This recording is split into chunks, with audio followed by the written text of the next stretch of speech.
Ça y est, vous êtes paré pour tourner votre première vidéo de bien immobilier.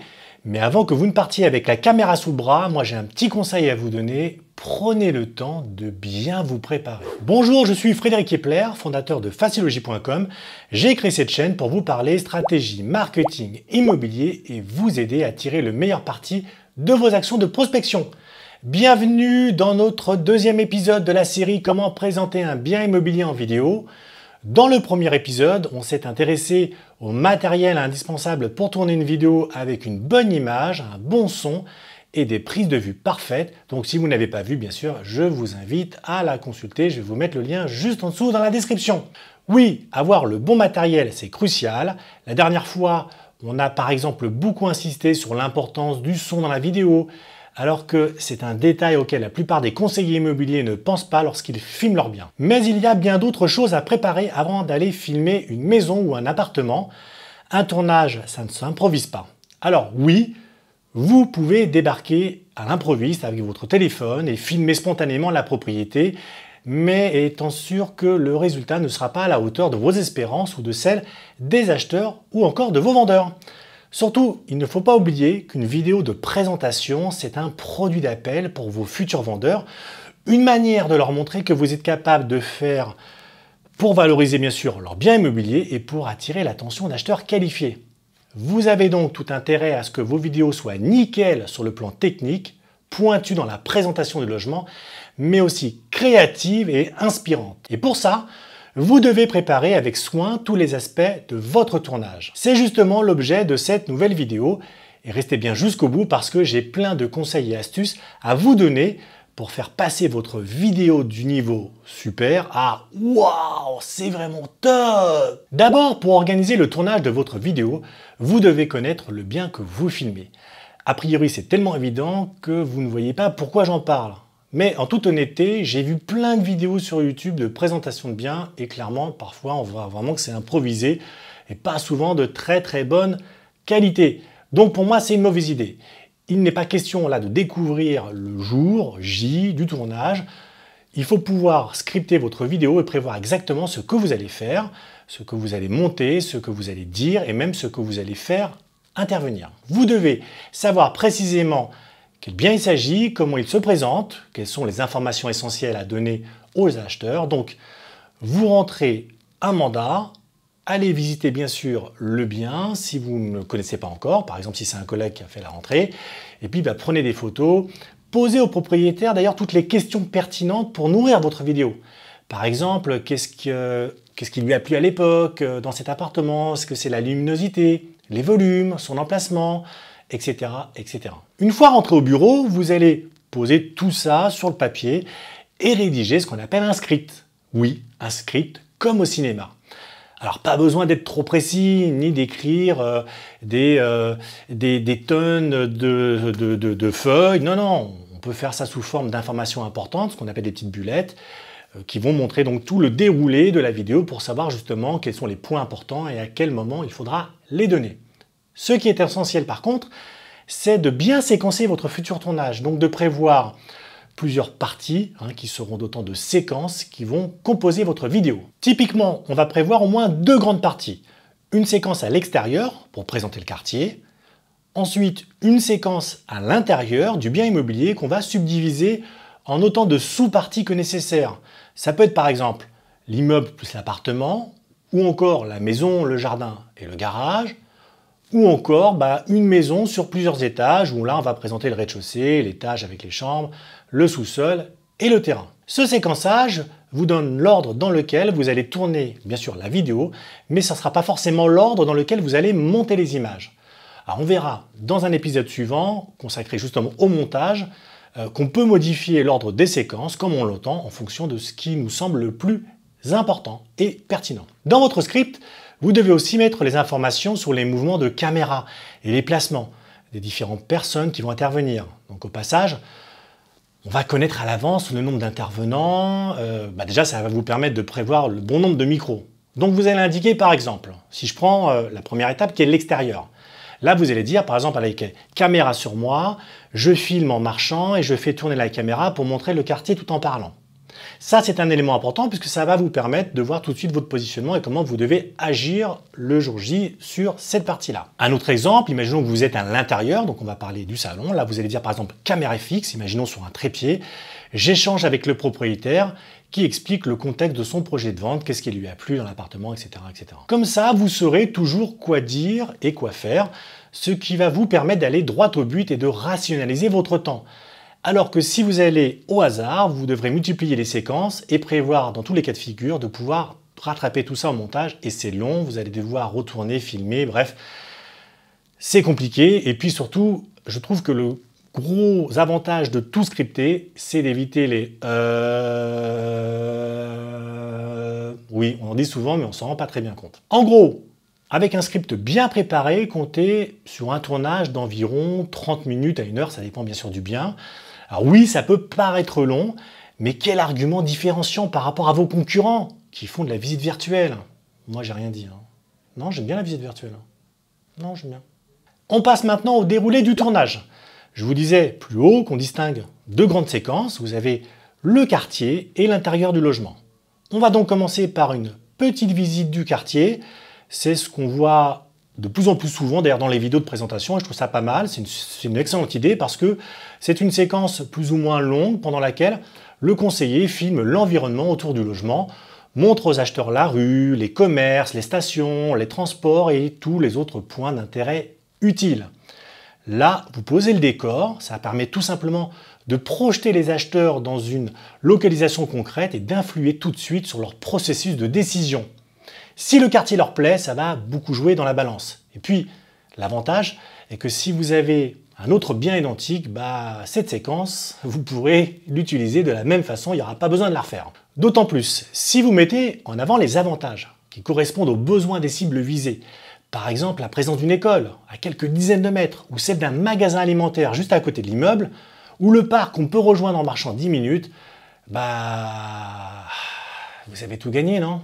Bon bref, vous aviez compris, la durée de la séquence et l'ampleur géographique de ce que vous allez montrer dépendent bien sûr beaucoup du type de bien dont il s'agit. Pour un appartement situé dans une zone dynamique, quelques images des environs peuvent suffire parce que vous aurez déjà plein de choses à leur montrer. En revanche, pour une maison installée dans une zone résidentielle, un peu plus excentrée, c'est un peu plus compliqué.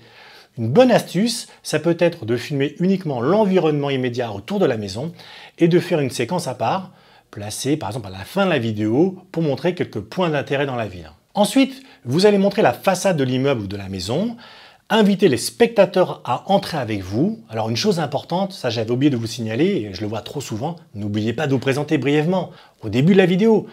Vous mettez la caméra sur vous, vous expliquez rapidement aux acheteurs qui vous êtes, pour quelle agence ou pour quel réseau vous travaillez, et puis vous enchaînez sur le bien que vous allez présenter. Bonjour, je suis Frédéric Kepler, conseiller immobilier à l'agence Immove-Epler.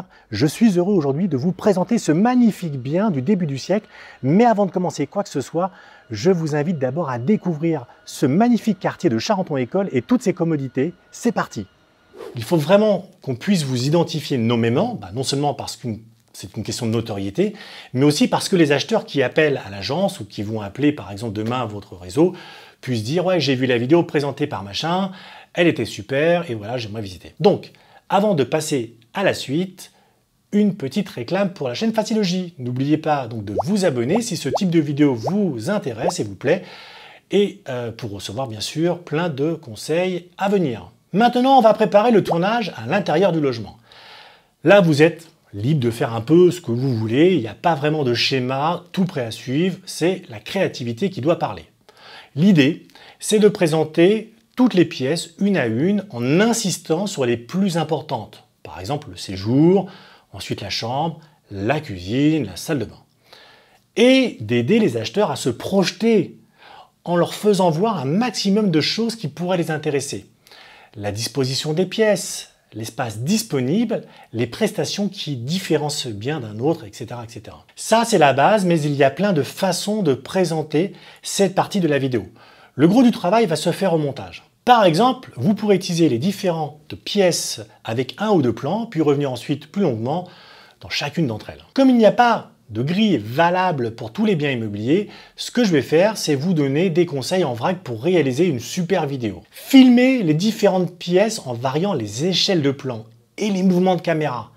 Filmez de près, de loin, allez chercher des petits détails qui vont séduire les acheteurs. Montez sur une chaise pour filmer les pièces en plongée et puis faites des plans fixes, des travelling ou encore des panoramiques. Plus vous aurez de matière et plus vous aurez de choix au moment de construire la version finale de la vidéo. Impulsez du mouvement à votre vidéo. Si c'est pour faire une série de plans fixes, autant rester sur la photo. Alors n'hésitez pas à profiter au maximum des possibilités de la vidéo, comme le fait de pouvoir vous déplacer tout en filmant. Ça donnera du dynamisme à votre présentation et puis ça fera comme une vraie visite quoi. Décidez tout de suite si vous allez parler ou ne pas parler pendant la vidéo. Là, c'est à vous de voir ce que vous préférez faire.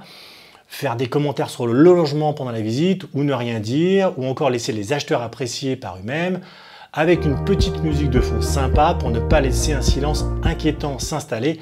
Par contre, faites attention de ne pas commencer la vidéo en ne disant rien, puis en disant une petite bride de phrase. Non, vaut mieux dans ces cas-là, le scripter au départ ou ne rien faire du tout. Au montage, vous pourrez aussi incruster des textes dans les images pour donner des informations. Mettez-le bien en scène, utilisez-le, ce qui veut dire que vous devez vous mettre en scène, vous aussi. Déplacez-vous dans la pièce, installez-vous dans le canapé, faites-vous un petit café dans la cuisine. Bon, demandez l'autorisation au propriétaire quand même. Allez jouer au ballon dans le jardin, bref, faites vivre le logement. N'hésitez pas aussi à faire preuve d'humour, à plaisanter, etc. En faisant ça, vous allez créer une proximité avec les acheteurs et partager des émotions avec eux. Un point qui me semble important à préciser, c'est qu'une vidéo de présentation, ce n'est pas un levier commercial. Ne cherchez pas à vendre absolument une maison ou un appartement, montrez plutôt les avantages, mettez-le bien en scène pour que les acheteurs puissent voir comment il est utilisé au quotidien par ceux qui y vivent, ce qu'on peut faire dedans et ce qu'il a de plus que les autres. Et puis surtout, pensez que cette vidéo sera vue par d'autres futurs vendeurs qui seront séduits par votre implication à vendre un bien. En gros, ce que vous avez déjà l'habitude de faire avec vos annonces classiques, mais en tirant parti des possibilités offertes par le média vidéo. Pour finir, des conseils. On termine avec quelques conseils généraux pour bien vous préparer, organiser votre tournage et passer d'une bonne vidéo, on va dire d'une vidéo de qualité, à une vidéo parfaite qui va séduire vos acheteurs et donner envie à vos vendeurs de vous confier leurs biens plutôt qu'à la concurrence. Conseil numéro 1, prévoyez bien à l'avance tout ce dont vous aurez besoin pour faire votre vidéo. Si vous voulez faire intervenir le propriétaire ou faire venir sur place un professionnel de la rénovation qui pourra expliquer quels travaux sont réalisables dans le logement, etc. Mettez tout ça sur le papier et contactez-les bien à l'avance. Pareil pour le matériel que vous allez ou que vous comptez utiliser. Conseil numéro 2, faites-vous accompagner d'un collègue, surtout au début, pendant le tournage, pour qu'il vous aide justement à souligner les éventuelles erreurs, repérer les changements de lumière, un plan raté ou autre chose. Et si vous êtes deux, vous pourrez laisser la caméra à votre acolyte et vous déplacer plus librement dans le champ. Conseil numéro 3, faites un maximum de prises de vue sur place pour avoir de la matière à travailler lors du montage. Conseil numéro 4, soyez original et créatif. L'idée, c'est vraiment de différencier votre vidéo et de donner envie aux acheteurs de la regarder plein de fois, de la partager auprès de leurs proches, de pousser les vendeurs à se dire « Waouh, c'est lui que je veux pour vendre ma maison ». Conseil numéro 5, enfin, essayez des choses. Faites des tests avec la caméra et avec le son, entraînez-vous, amusez-vous autant que vous pouvez avec votre matériel. Et puis lâchez-vous pour faire une vidéo 100% authentique avec l'esprit mais aussi avec le cœur. Alors, j'entends déjà des voix qui me disent « Ouais, mais tu sais, moi je suis pas très photogénique, j'aime pas ma voix, blablabla. » Bon, rassurez-vous, j'étais comme vous, mais quand vous tapez une quarantaine de vidéos, on n'y fait même plus attention. Et puis, n'oubliez pas l'objectif. Le propriétaire vous a donné un mandat exclusif avec la promesse de le promouvoir d'une façon qui ne pourra pas être copiée par les autres puisque c'est vous la star. C'est fini pour aujourd'hui, on se retrouve très vite pour la 3e étape, c'est-à-dire la finalisation de votre vidéo et sa diffusion auprès des acheteurs. Comme d'habitude, en cas de commentaires, de remarques sur la façon dont vous faites vous-même vos vidéos, bien sûr, ça se passe dans les commentaires juste en dessous. Je me ferai un plaisir d'échanger avec vous et de répondre à vos questions. Merci de nous avoir suivis. N'oubliez pas de liker et de vous abonner à la chaîne. Allez, c'était Frédéric avec Facile J. À bientôt les amis.